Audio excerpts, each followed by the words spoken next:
জাহান্নামের আগুনটা এত ভয়ঙ্কর, এই আগুনের মধ্যে ফেলানোর সাথে সাথে নাফরমানের শরীরটা পুরে একেবারে ছারখার হয়ে যাবে, একেবারে ছাই হয়ে যাবে। আবার নাফরমানকে জিন্দা করা হবে, নাফরমানকে আবার জাহান্নামে ফেলে দেওয়া হবে, নাফরমানের শরীরটা আবার পুরে ছাই হয়ে যাবে। যখন নাফরমান বলবেন আল্লাহ আমাকে একটু পানি দাও, আমাকে একটু পানি দাও, পিপাসায় আমার কলিজাটা ছিঁড়ে যেতেছে গো মালিক, আমার একটু পানি দাও। তখন আল্লাহ বলবে ফেরেশতারা যা যা আমার নাফরমানরে পানি দেন। তাকে পানি দেওয়া হবে না, তাকে দেওয়া হবে পচা পুজ দেওয়া হবে, পচা পুজ খাবে।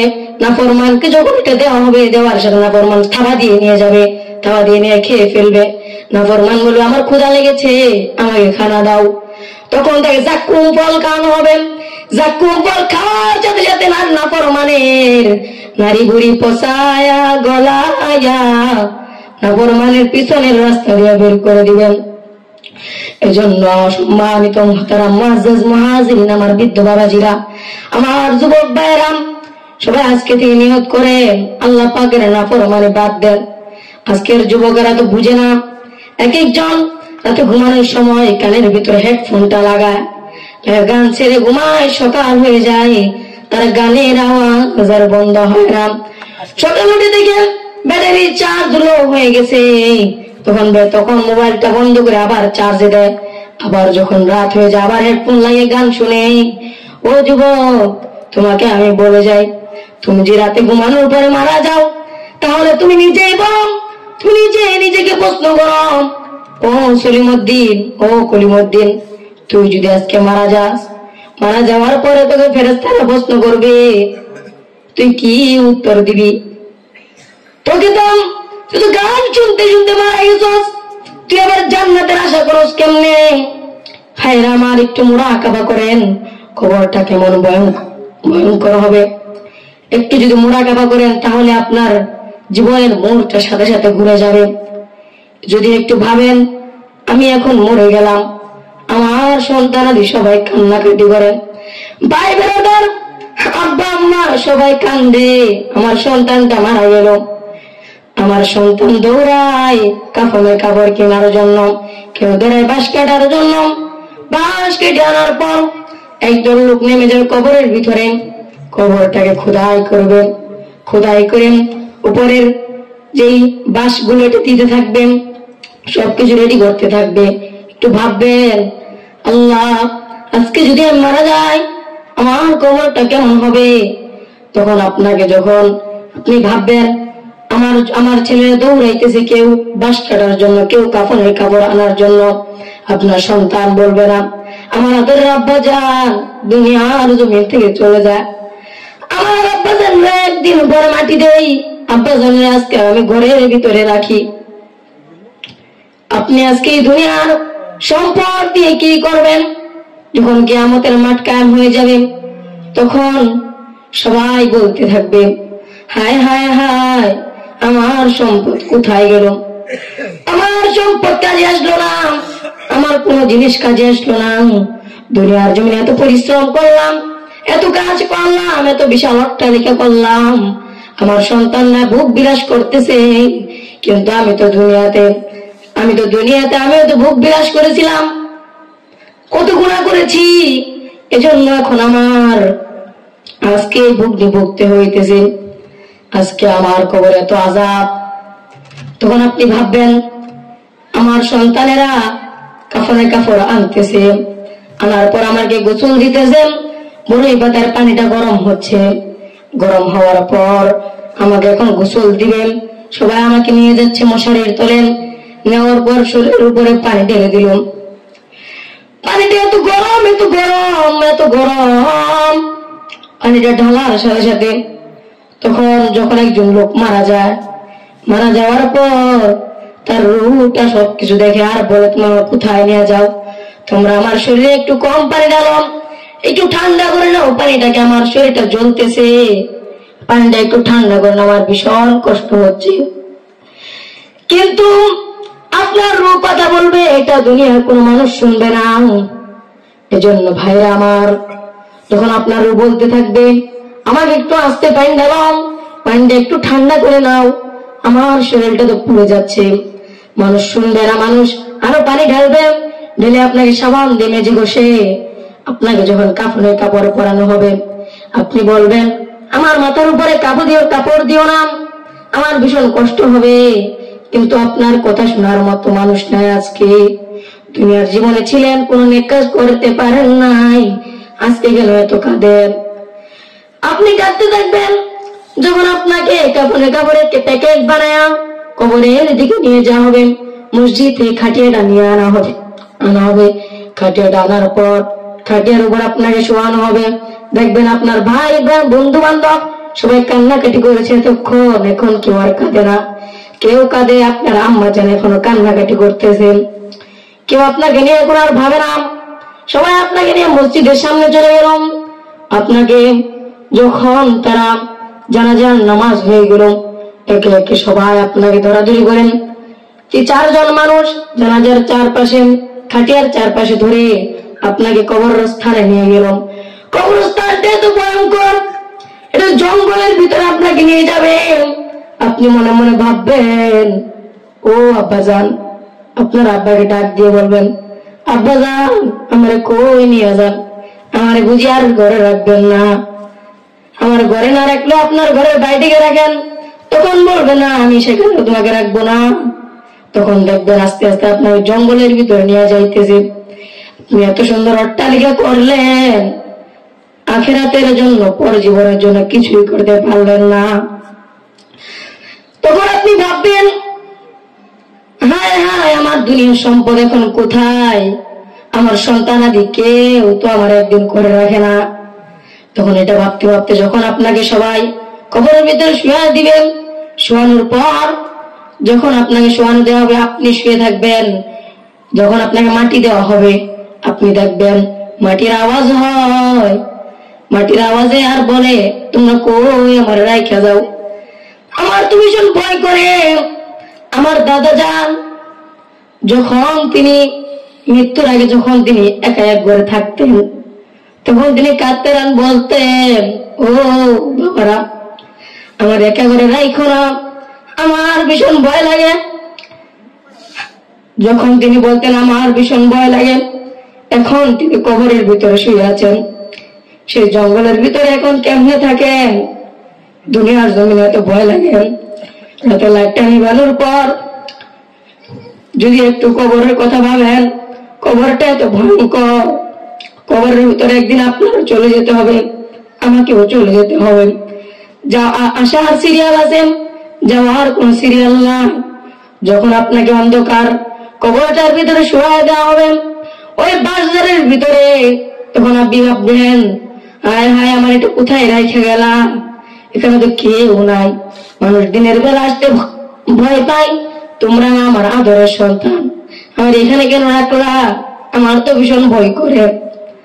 যখন মানুষ সব চলে যাবে, আপনার কথা আপনার সন্তানেরা কয়দিন মনে রাখবে? 2 দিন, 3 দিন, 1 মাস, 2 মাস, 1 বছর, 2 বছর, 3 বছরই মনে রাখবে। আর পরে আপনার কথা আর কেউ ভাববে না। কানা মুহাম্মাদুন আবা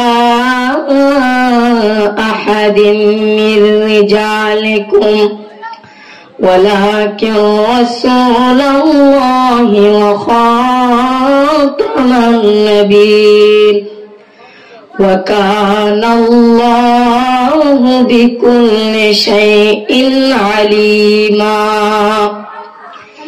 يا أيها الذين آمنوا اذكروا الله ذكرا كثيرا قال رسول الله صلى الله عليه وسلم أنا خاتم النبيين لا نبي بعدي أو كما قال عليه الصلاة والسلام اللهم صل على محمد وعلى آل محمد كما صليت على إبراهيم وعلى آل إبراهيم إنك حميد مجيد اللهم بارك على محمد وعلى آل محمد كما باركت على إبراهيم وعلى آل إبراهيم إنك حميد مجيد شو ذكر قرن لا إله إلا الله لا إله إلا الله لا إله إلا الله لا إله إلا الله لا إله إلا الله لا إله إلا الله جوري لا إله إلا الله لا إله إلا الله لا إله إلا الله محمد رسول الله صلى الله عليه وسلم أستغفر الله ربي من كل ذنب وأتوب إليه لا حول ولا قوة إلا بالله العلي العظيم صدق الله العظيم وصدق رسوله النبي الكريم ونحن على ذلك من الشاهدين والشاكرين الحمد لله আল্লাহ পাকের লাখো কোটি শুকরিয়া যে মহান আল্লাহ পাক রব্বুল আলামিন আমাদেরকে বিভিন্ন জায়গায় ঘোরাফেরা করা থেকে চাষটল থেকে আমাদেরকে অসুস্থ থেকে সুস্থ রেখে সুস্থ সবলে এই মাহফিলে আসার এবং বসার তৌফিক দান করেছেন এজন্য আমরা সবাই দিল উজাড় করে অন্তরস্থল থেকে শুকরিয়া করি আলহামদুলিল্লাহ বুড়ারচর ভাটিপাড়া ডুবারপাড় ফকিরবাড়ি কবরস্থান ও এলাকাবাসীর উদ্যোগে আয়োজিত মাহফিল উক্ত মাহফিলের সম্মানিত সভাপতি হযরত মাওলানা রফিজউদ্দিন সাহেব আল্লাহ পাক রব্বুল আলামিন ওনাকে দীর্ঘ নেক হায়াত দান করুন সবাই বলে আমিন তো মাহফিলের প্রধান বক্তা হাফেজ মাওলানা মুফতি আশরাফ আলী আল্লাহ পাক রব্বুল আলামিন ওনাকে দীর্ঘ নেক হায়াত করেন আরো অনেক আলেম ওলামায়ে কেরাম আমার আগে ওয়াজ করেছেন সামনে আরো ওয়াজ করবেন ইনশাআল্লাহ আমার সামনে উপস্থিত রয়েছেন আমার বিভিন্ন স্কুল কলেজ ও মাদ্রাসার ছাত্র ভাইরা এবং প্রাণপ্রিয় যুবক ভাইরা এবং মুরব্বী বাবারা এবং বিভিন্ন বাসাবাড়িতে অবস্থানরত আমার মা ও বোনেরা সকলকে জানাই আমার পক্ষ থেকে আন্তরিক মুবারকবাদ আমি কুরআনে কারীমের 6666টি আয়াত থেকে হাজার হাজার আয়াত থেকে ক্ষুদ্র একখানা ছোট একটি আয়াত তেলাওয়াত করেছি এবং আমার বিশ্বনবী সাল্লাল্লাহু আলাইহি ওয়াসাল্লামের লক্ষ লক্ষ হাদিস থেকে ছোট একটা হাদিস পাঠ করেছি এগুলোকে সামনে রেখে যদি আল্লাহ পাক রব্বুল আলামিন তৌফিক দান করে তাহলে আমি আপনাদের সামনে কিছু আলোচনা করব ইনশাআল্লাহ তো সম্মানিত মুহতারাম মুআজ্জাজ মুহাজিরিন আমি যে হাদিসের মধ্যে বললাম আনা খাতামুন নবিয়্যিন লা নবিয়্যা বাদি আমার বিশ্বনবী সাল্লাল্লাহু আলাইহি ওয়াসাল্লাম বলেছেন আমি শেষ নবী আমার পর আর কোন নবী আসবে না আমি শেষ নবী আমার পরে আর কোন নবী আসবে না কিন্তু আজকে সেখানে বিশ্বনবী সাল্লাল্লাহু আলাইহি ওয়াসাল্লাম নিজেই বলে গিয়েছেন আমার পরে অনেক মানুষ নবী দাবি করবে, ঠিক কিনা? বিশ্বনবী সাল্লাল্লাহু আলাইহি ওয়াসাল্লাম নিজে বলে গিয়েছেন আমি যখন চলে যাব, এমনকি আমি থাকা অবস্থায়ও মানুষ নবী দাবি করবে। বিশ্বনবী সাল্লাল্লাহু আলাইহি ওয়াসাল্লাম যখন জীবিত ছিলেন তখনও একজন লোক নবী দাবি করেছিল যে সে শেষ নবী। সেই ফিতনা শেষ, কিন্তু আজকে সে একটা ফিতনা বের হয়েছে। ফিতনাটার নাম হচ্ছে কাদিয়ানী, ঠিক কিনা? কথা হবে আজকে গরম। আমার নবী বলে গিয়েছেন আনা খাতামুন নাবিয়্যিন লা নাবিয়্যা বাদি, কথা স্পষ্ট, এর মধ্যে কোনো ভেজাল নাই। ভেজাল আছে না, এর মধ্যে কোনো ভেজাল নাই। সেখানে এসে নবী দাবি করেছে কে? গোলাম আহমদ কাদিয়ানী। আরে তোর নামই তো গোলাম, তুই আবার নবী দাবি করছ কেমনে? নাদান, এর মতো বেকুফ আর নাই। আমার বিশ্বনবী সাল্লাল্লাহু আলাইহি ওয়াসাল্লামকে নিয়ে যখন কটূক্তি করেছিল সেই ভারতের সেই কুলাঙ্গার, ঠিক কিনা? আমার নবীকে নিয়ে বই লিখেছিল রঙ্গিলা রাসূল, সেই কুলাঙ্গারকে যেভাবে দুইজন মুসলিমকে হত্যা করেছিল, তেমনি ভাবে যখন ফ্রান্সের ভিতরে আমার নবীকে নিয়ে আমার নবীর ব্যঙ্গচিত্র করা হয়েছিল, যেভাবে আমরা তাদের পণ্য বয়কট করেছি, ভবিষ্যতে এখন যেমন কাদিয়ানীরা যেমন এখন নবী দাবি করছে, কাদিয়ানী গোলাম আহমদ কাদিয়ানী, তাদের পণ্য আমরা বর্জন করব, ঠিক কিনা? যখন আমার বিশ্বনবী সাল্লাল্লাহু আলাইহি ওয়াসাল্লাম ছোট ছিলেন তখন তায়েফ থেকে মক্কা ছিল একটা শহর, শহরের ভিতরে তো জানেনি কেমন বাজার। আগের কালে তো বাণিজ্য হতো, সৌদি আরবে সবচেয়ে বেশি বাণিজ্য হয়, বাণিজ্য মানে সব সৌদি আরবে বেশিরভাগ হয়।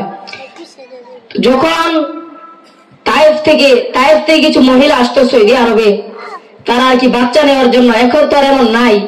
আগে মনে করেন শহর গ্রাম থেকে, তায়েফ ছিল গ্রাম, এই গ্রামের ভাষা ছিল সুন্দর, শহরের ভাষা একটু বিশ্রী ছিল, কারণ এদিকে বাজার ছিল। তো তায়েফ থেকে যখন মহিলারা আসতো, আসার সময় একদিন আসতেছিলেন মা হালিমাতুস সাদিয়া। মা হালিমা যখন আসতেছিলেন তার দলবল নিয়ে, তখন মা হালিমাতুস সাদিয়ার যে উটটা দিয়ে আসতেছিলেন সেই উটটা ছিল একবারে জীর্ণ শীর্ণ। মা হালিমাতুস সাদিয়া ছিলেন গরিব, তিনি খেতে পারতেন না, তার স্বামীও খেতে পারতেন না, তাহলে তার উট কোত্থেকে খাবে? তার উটটা নিয়ে যখন তিনি রওনা দিলেন মক্কার দিকে, রওনা দেওয়ার সময় তার যত সাথীগণ সবাই তার সাথে সাথে চলতেছে, সেও চলতেছে।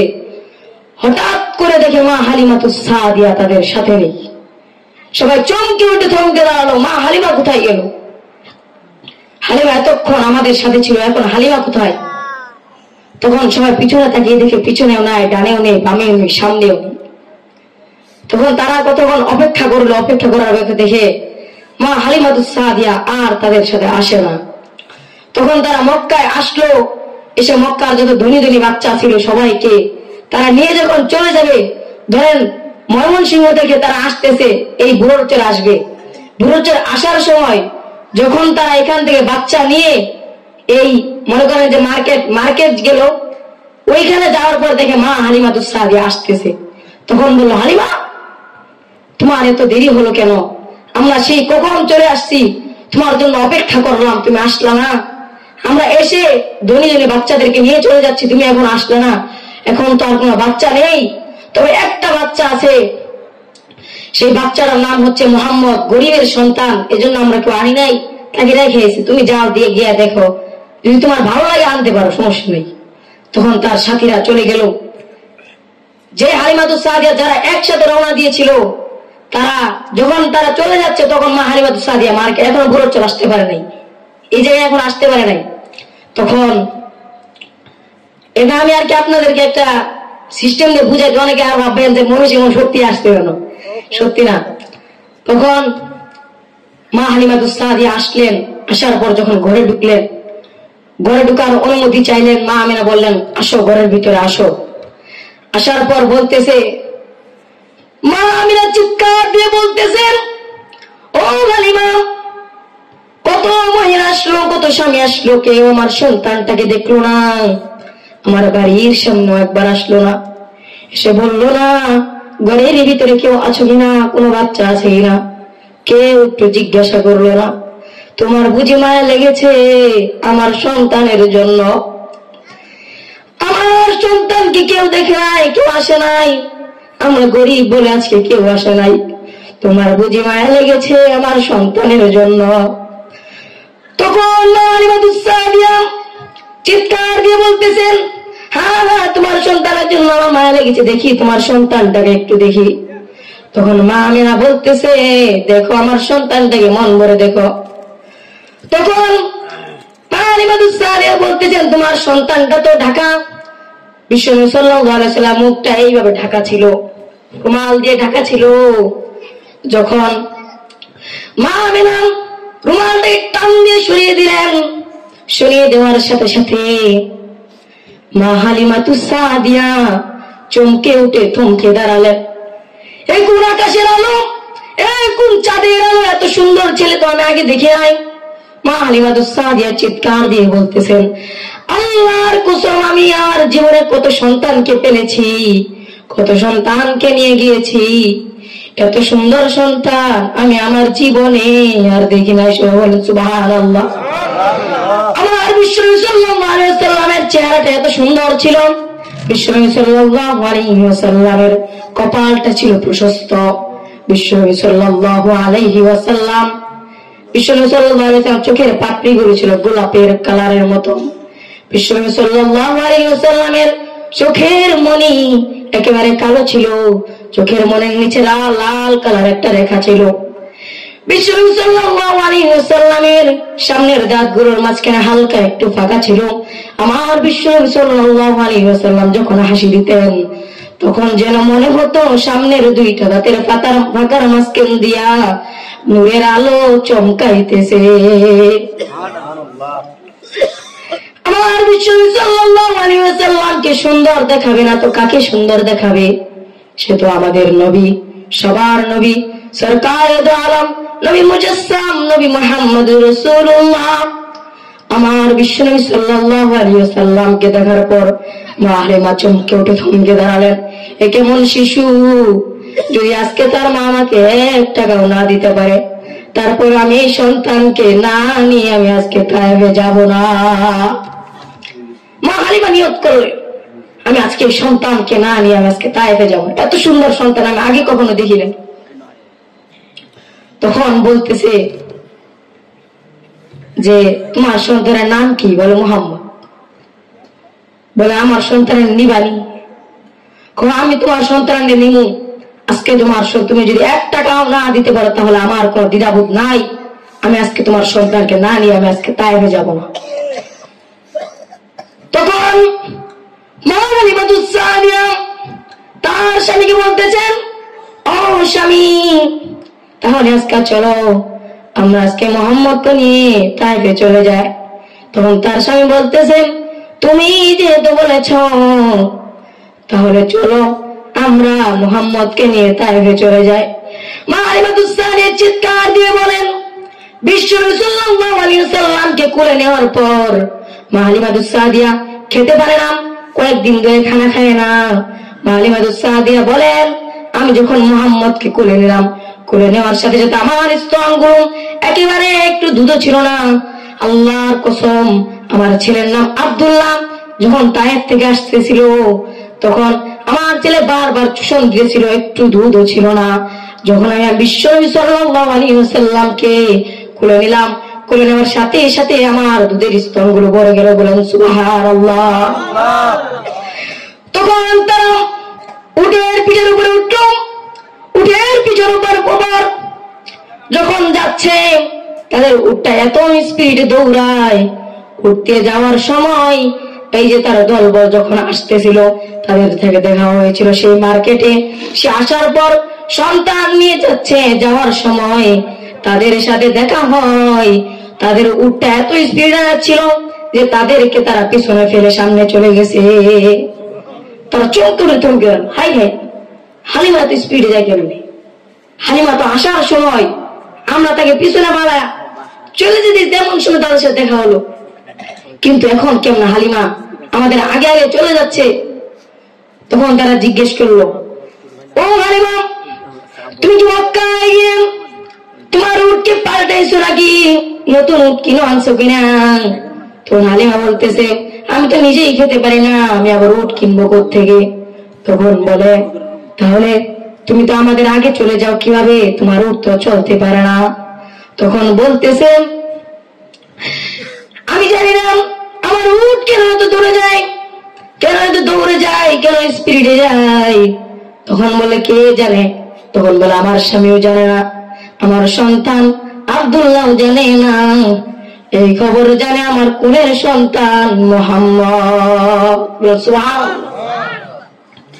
আমার বিশ্বনবী সাল্লাল্লাহু আলাইহি ওয়াসাল্লামকে যখন মা হালিমা নিয়ে মক্কায় যাচ্ছেন, যাওয়ার সময় মা হালিমা মক্কায় গিয়ে যেই উট ছিল, উটকে তো সে খাওয়াতে পারে না, উটের দুধ আসবে কোত্থেকে? যখন বিশ্বনবী সাল্লাল্লাহু আলাইহি ওয়াসাল্লাম উটের উপর উঠলো, উঠার সাথে সাথে উটেরও দুধের স্তন গুলো ভরে গেল। তখন মা হালিমা, তাইফের মধ্যে কয়েকদিন ধরে বৃষ্টি হয় না, আমার বিশ্বনবী সাল্লাল্লাহু আলাইহি ওয়াসাল্লাম তাইফের সীমানার ভিতরে ঢোকার সাথে সাথে তাইফের ভিতরে বৃষ্টি এসে গেল। তাইফের ভিতরে হামদাম বৃষ্টি শুরু হয়ে গেল, যে তাইফ এতদিন ধরে বৃষ্টি নাই, শুকনা হয়ে আছে। এজন্য আমার ভাইরা, আমার সম্মানিত মুহতারাম মুআজ্জাজ মুহাজিরিন, আমার বিশ্বনবী সাল্লাল্লাহু আলাইহি ওয়াসাল্লামকে আমরা মন প্রাণ দিয়ে ভালোবাসবো। যদি বলা হয় আমার বিশ্বনবী সাল্লাল্লাহু আলাইহি ওয়াসাল্লামকে নিয়ে অমুক জায়গায় কটূক্তি করা হয়েছে, ও মুসলমানরা তোমরা একটু আসো, আমরা তাদের বিরুদ্ধে আজকে অমুক সংলাপ করব, তাহলে আপনারা সকলে ঝাঁপিয়ে পড়তে রাজি আছেন কিনা? এজন্য ভাইরা আমার, আজকে আমার বিশ্বনবী সাল্লাল্লাহু আলাইহি ওয়াসাল্লামকে নিয়ে কটূক্তি করছে সেই কাদিয়ানী আজকে দাবি করছে সে কিনা নবী, সে কিনা শেষ নবী। আমরা কাদিয়ানীদেরকে বলে দিতে চাই, যদি নবী দাবি করতে হয়, ভণ্ডামি করতে হয়, ভণ্ডামি বাংলাদেশে চলবে না। যদি ভণ্ডামি করতে মনে চায়, তাহলে সেই ভারত, তোমার বন্ধু ভারতের দিল্লিতে মোদি আছে হিন্দু, সেখানে গিয়ে ভণ্ডামি করো, ঠিক কিনা? বাংলার জমিনে কোনো ভণ্ডামি চলবে না। আজকে আমরা বাজারগুলোতে দেখতে পাই, আট্টসি, নাইট ভান্ডারি, দেওয়ানবাগি। সেদিন আমাদের মাদ্রাসা যাত্রাবাড়ির পাশে আমি দেখে অবাক হয়েছি, বলে কি ছড়াচ্ছে, নাফরমানি, বদমাশি, সব বদমাশি বাজারগুলোতে হয়। আজকে যখন আমি বাজারে গেলাম, বাজারে যাওয়ার পরে দেখলাম আট্টসি না কোন বাজার থেকে জানি দেখতে আসতেছে, মানে মদনপুর গিয়েছিল তারা, হ্যাঁ মদনপুরি সম্ভব, এদিক থেকে আসতেছে, 2-3টা ট্রাক, বিশাল বিশাল ট্রাক ভরে ভরে যাচ্ছে, মহিলা পুরুষ তারা সবাই একসাথে, কি আজীব করে। যখন আমাদের যাত্রাবাড়ি মাদ্রাসার সামনে একটা ছোট একটা জায়গায় দেওয়ানবাগির যে চেলাবেলা থাকে না, এদের একজনের দাওয়াত দিছিল। তখন আমরা কি যাত্রাবাড়ি বড় মাদ্রাসা না, এদিকে 9তলা একটা ভবন আছে, এই ভবনের উপর থেকে তাদের মাহফিলটা সুন্দরভাবে দেখা যায়, 9তলা উপর থেকে কত সুন্দর দেখা যায়। তখন আমি বাইরে না গিয়ে তার বয়ানটা শুনতেছি, সে বলতেছে যে আমাদের দেওয়ানবাগি রহমতুল্লাহ আলাই, সে তো মারাই যান, দেওয়ানবাগি রহমতুল্লাহ আলাই আল্লাহ পাককে স্বপ্ন দেখছে, নাউজুবিল্লাহ বলবেন না? বলতেছে আমাদের দেওয়ানবাগি রহমতুল্লাহ আল্লাহ পাককে স্বপ্ন দেখে সে আল্লাহ পাকের আকার আকৃতি বর্ণনা করেছে। এদের মতো বদমাশ, যেখানে আমার বিশ্বনবী সাল্লাল্লাহু আলাইহি ওয়াসাল্লামকে ব্যতীত আর কেউ আমার আল্লাহকে দেখে নাই, সেখানে গিয়ে সে দাবি করতেছে সে কিনা আল্লাহরে দেখছে। আবার বলতেছে যে আমি চাইলেই মুহূর্তের মধ্যেই লক্ষ লক্ষ উম্মত জন্ম দিতে পারি, নাউজুবিল্লাহ বলবেন না? এমন মহিলা আমি চাইলেই মুহূর্তের মধ্যে লক্ষ লক্ষ উম্মত জন্ম দিতে পারি। সেই লোক বলতেছে আর কি যে আমাদের দেওয়ানবাগি রহমতুল্লাহ এটা বলেছে। তখন আমি ভাবলাম, মানুষ কতটুক নিকৃষ্ট হলে এগুলো কথা বলতে পারে, সে তো মুসলমান না, তো কাফের হয়ে গেছে। আজকে যেমন আমার সামনে যে শ্রোতারা আসছে, অনেকেই বুঝে অনেকেই বুঝে না, তারা যায় মাহফিল গুলোতে শোনার জন্য, তারা কি বলে, তাদের থেকে আমরা কি নসিহত আনতে পারি। সেখানে যদি আমরা ভণ্ডামি করি তাহলে যাবে কোথায়? এটা তো নিরুদ্দেশ হয়ে যাবে। এদেরকে যদি আমরা আগে থেকে যদি এইগুলো শিক্ষা দিয়ে যায়, দেওয়ার লাগে রহমতুল্লাহ আল্লাহর স্বপ্ন দেখছে।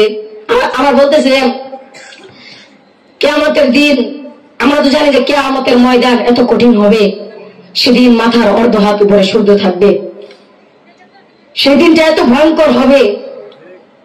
সেদিন মুসলমানেরা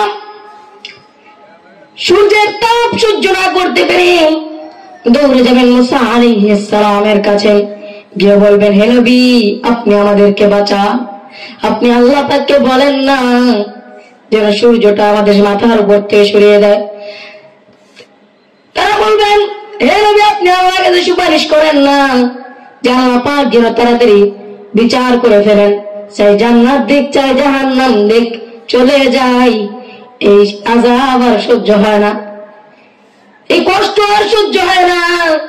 যে সূর্য আমাদেরকে এত দূর থেকে তাপ দেয়, তাও কি তার 12টা মুখ দিয়ে তাপ দেয় না, একটা মুখের পিঠ দিয়ে তাপ দেয়, তারপরে আমরা তার তাপ সহ্য করতে পারি না।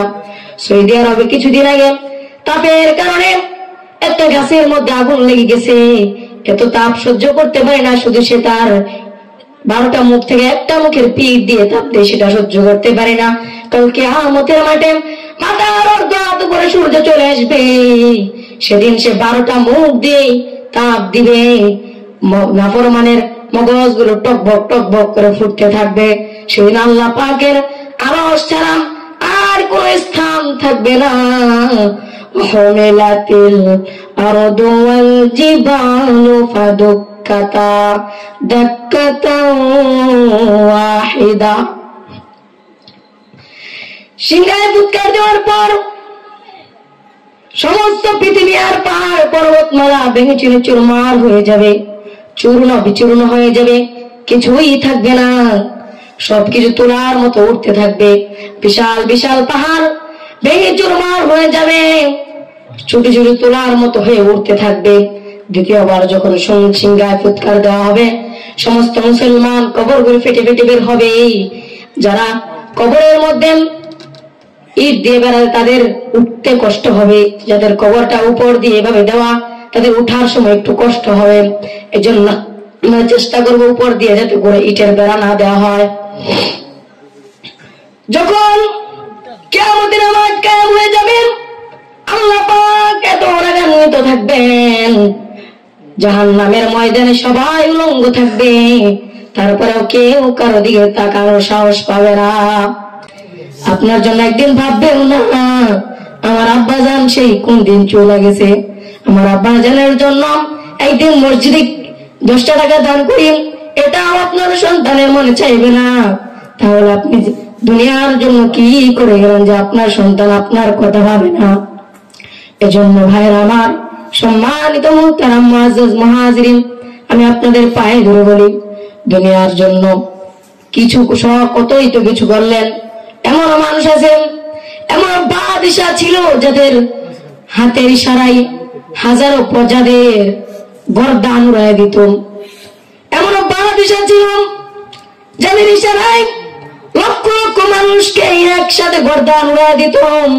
কত ক্ষমতাধর মানুষ ছিল, হারুন, কামান, সাদ্দাত, ফেরাউন, তাদের কথা তো আপনারা শুনেছেন।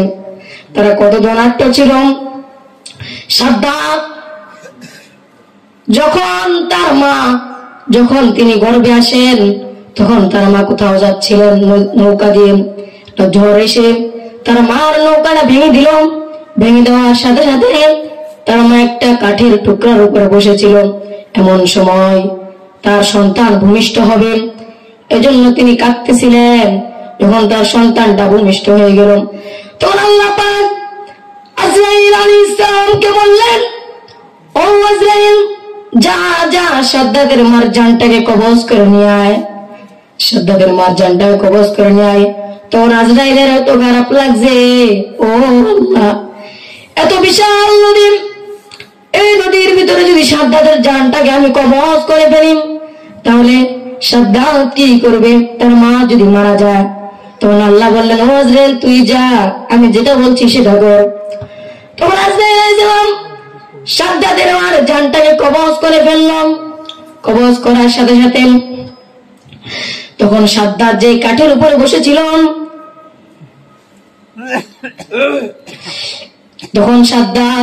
কাঠের উপরে বসেছিল, সে কাঠের কাঠটা ভাসতে ভাসতে একশো নদীর কিনারায় চলে গেল। নদীর কিনারায় যাওয়ার পর যখন নদীর কিনারায় চলে গেল, এক বাঘ আসলো। বাঘের সন্তান ভূমিষ্ঠ হয়েছিল, কিন্তু বাঘের সন্তানটা মারা গেল। বাঘের দুধের স্তনগুলো টন টন করতেছিল দুধের। বাঘের অনেক কষ্ট হচ্ছিল, তার সন্তান মারা গেছে, তার দুধ কে খাবে? তখন সে সাদ্দাতের পাশে এসে বসলো। সাদ্দাতেরও খিদা লেগেছে। সাদ্দাত যখন বাঘ সাদ্দাতের সামনে বসলো, তখন সাদ্দাত আস্তে আস্তে গিয়ে বাঘের দুধের ভিতরে চুষণ দিতেছিল। বাঘও প্রতিদিন এই টাইমে আসতো, আর সাদ্দাত বাঘের দুধ খাইতো। বাঘ আজকে যেই টাইমে এসেছিল, তারপরের দিন এই টাইমে আসতো, আর সাদ্দাত প্রতিদিন বাঘের দুধ খাইতো। আস্তে আস্তে যখন সাদ্দাত বড় হয়ে গেল, এক সময় সে অনেক টাকা পয়সার মালিক হয়ে গেল। তখন সে নিয়ত করলো, আমাকে তো আল্লাহ অনেক সম্পদ দিয়েছে, আমি একটা জান্নাত বানাবো। জান্নাতের ভিতরে যেই জায়গায় স্বর্ণের প্লেট দেওয়া দরকার, সেই জায়গায় দিয়েছে স্বর্ণের প্লেট। স্বর্ণের প্লেট না, কিন্তু স্বর্ণের রং করে দিয়েছে। যেই জায়গায় স্বর্ণের ইট দেওয়া দরকার, সেই জায়গায় স্বর্ণের কালারে ইট দিছে। যেভাবে জান্নাত বানানোর দরকার সেভাবে বানাইছে। যেভাবে জান্নাত বানানো দরকার ঠিক হুবহু জান্নাতের মতো বানাইছেন। কত সুন্দর দেখা যায়। তখন সাদ্দাত ভাবলো, আমার জান্নাত তো বানানো শেষ, আমি এখন যা গিয়ে দেখি আমার জান্নাতটা কেমন হয়েছে। সাদ্দাত দেখতে ঘোড়া নিয়ে সামনের দিকে অগ্রসর হইতেছেন, তার জান্নাতের ভিতরে ঢুকবেন। এমন সময় এক বৃদ্ধ পিছন থেকে ডাক দিলেন, ও সাদ্দাত, কোথায় যাও? পিছনে আসো। তখন বললো, বৃদ্ধ বাবা, আপনার সাথে আমি পরে কথা বলবো, এখন আমার সময় নাই। আমি তো আমার এতদিনের কষ্টের জান্নাত দেখতে যাব। মানুষ কতটুকু নাফরমান হলেন, দুনিয়ার জমিনে জান্নাত বানাই। এমনকি আল্লাহ পাক রব্বুল আলামিন তাকে বাঘের দুধ খাওয়া বড় বানাইছেন। আর সে আল্লাহর সাথে বাহাদুরি করে, আল্লাহর সাথে যে বাহাদুরি করে, সে বেশি দিন টিকতে পারে না। একদিন না একদিন তার পতন ঘটে। এজন্য সাদ্দাত যখন জান্নাতের ভিতরে ঢুকবেন, যখন সাদ্দাত জান্নাতের ভিতরে ঢুকবে, ঢোকার সময় তার ঘোড়ার পাওটা এক পাও জান্নাতের ভিতরে ঢুকাইছে। এমন সময় পিছনে যে বৃদ্ধ ডাক দিছিল আজরাইল, সে ছিল আজরাইল আলাইহিস সালাম। আজরাইল আলাইহিস সালাম এসে তার ঘোড়ার লাগামটাকে ঠাস করে ধরে ফেললো। লাগামটাকে ধরে পিছনের দিকে টান দিল। টান দিয়ে বলতেছ, ওই সাদ্দাত, কই যাস? তুই না মাওলার সাথে বাহাদুরি করছস? এটা বলার সাথে সাদ্দাতের দানটা কবজ করে ফেললো, কবজ করে নিয়ে চলে গেল। এজন্য ভাইরা আমার, আপনি সম্পদ দিয়ে কি করবেন? যদি আপনার মৃত্যুর সময় আপনার মুখের ভিতরে জারি না হয় লা ইলাহা ইল্লাল্লাহু মুহাম্মাদুর রাসূলুল্লাহ সাল্লাল্লাহু আলাইহি ওয়াসাল্লাম। এজন্য ভাইরা আমার, আজকে যারা দুনিয়ার ভিতরে লক্ষ লক্ষ টাকার সম্পদের মালিক, আপনি আপনার সন্তানটাকে মাদ্রাসায় পড়ান, আপনার সন্তানটাকে আগে আল্লাহ চিনান। যদি আপনি শুরুতে স্কুলে ভর্তি করেন, আপনার সন্তান ডাক্তার হয়ে যাবে, এমপি মিনিস্টার হয়ে যাবে, কিন্তু কোনো কাজে আসবে না। যখন বৃদ্ধ হবেন, তখন তার স্ত্রী বলবেন, তোমার আব্বা তো বৃদ্ধ, আমার এগুলো ঘৃণা লাগে, তোমার আব্বাকে তুমি বৃদ্ধাশ্রমে দিয়ে আসো। আপনার সন্তান আপনার পুত্রবধূর কথা শুনে আপনাকে নিয়ে বৃদ্ধাশ্রমে দিয়ে আসবে।